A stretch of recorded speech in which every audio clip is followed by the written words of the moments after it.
So President Trump late last night posted a racist video portraying former President Obama and former First Lady Michelle Obama as apes.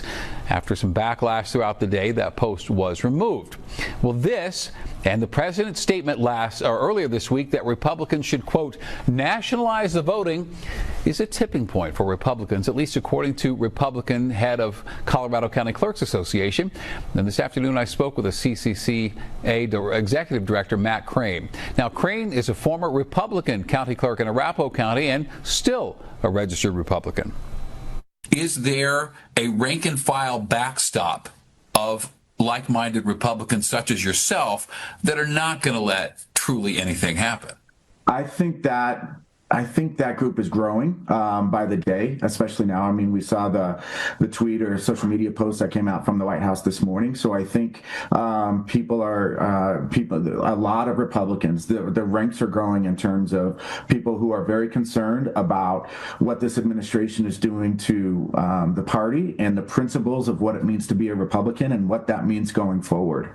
So I think you're starting to see a lot more people speak out, and certainly behind the scenes, there's a lot more conversations happening about that. Now, Crane says he is concerned about the midterms because of the rhetoric out of the White House that is based on lies about fraudulent voting.